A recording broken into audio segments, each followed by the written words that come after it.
The new Megadeth album, well, Megadeth, has been unleashed.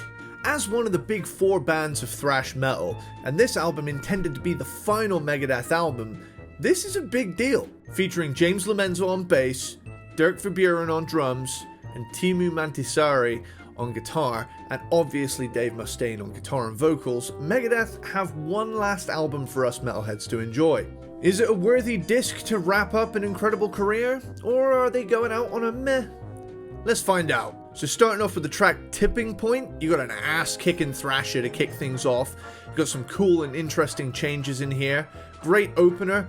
Honestly, bravo. I love when they do the fast ripping stuff, especially nowadays. I Don't Care, cringy, a bit, fun, also a bit. It does have a punky vibe, which is welcome in thrash. Dave's in full-blown rant mode on this one, channeling the old "what do you mean" energy. On the one hand, there's parts that almost make me wince, and yet it elicits a cheeky grin out of me all the same. It is different, so I respect it for that. Next up, you got Hey God. Megadeth's doing post-Risk Megadeth on this one. Perfectly fine and at home on a Megadeth album, but not really a standout. I do like the drumming from Dirk, and the chords that ring out are a nice touch.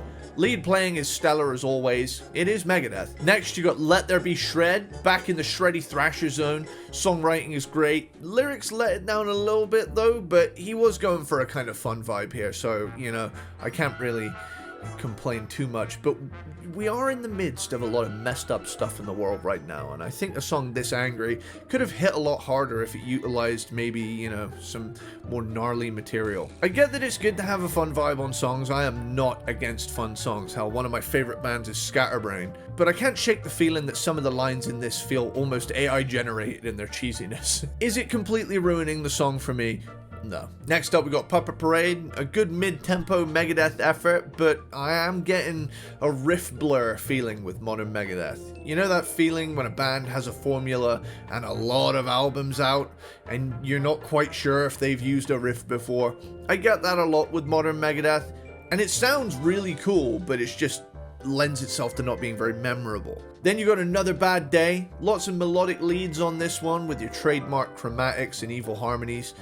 More awesome lead playing, the guitar is always top notch in any Megadeth album. Made to Kill, this has some cool and interesting changes in it, retains the Megadeth sound while incorporating sections that change up the feel. The triplet feel is a nice change of pace, and it makes the straightforward thrash bits hit harder.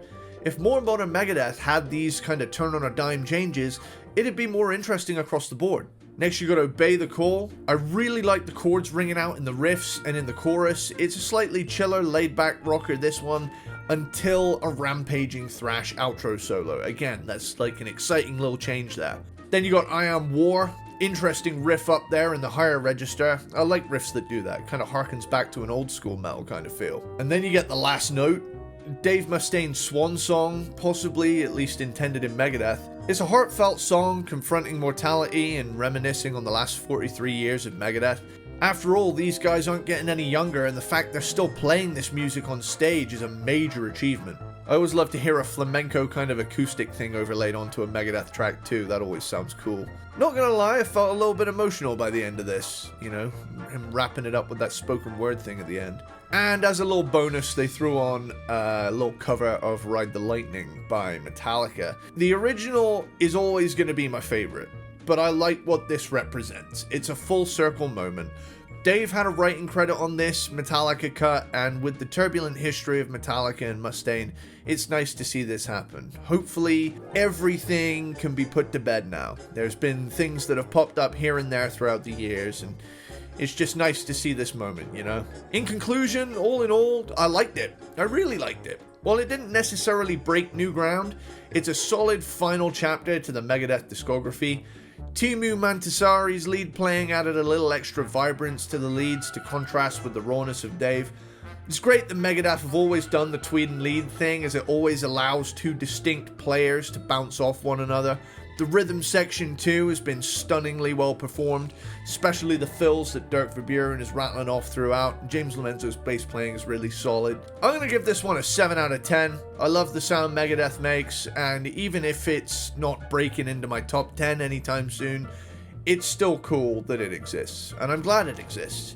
And I'm going to wrap things up with a quick little ranking of the songs, okay? I'm going to start at the bottom and work my way up. In at number 11, we got Another Bad Day. Number 10, we got Hey God. Number 9, Obey the Call. Number 8, Ride the Lightning. Number 7, I Am War. Number 6, Puppet Parade. Number 5, I Don't Care. Number 4, Made to Kill. Number 3, Let There Be Shred. Number 2, The Last Note. And number 1, Tipping Point. Thanks for watching, and tune in next time I do one of these like review or rank the song things. Let me know what you think in the comments down below. Don't forget to like, subscribe if you haven't already, and click that little bell that's going to notify you when I upload another one of these. Anyway, later dude.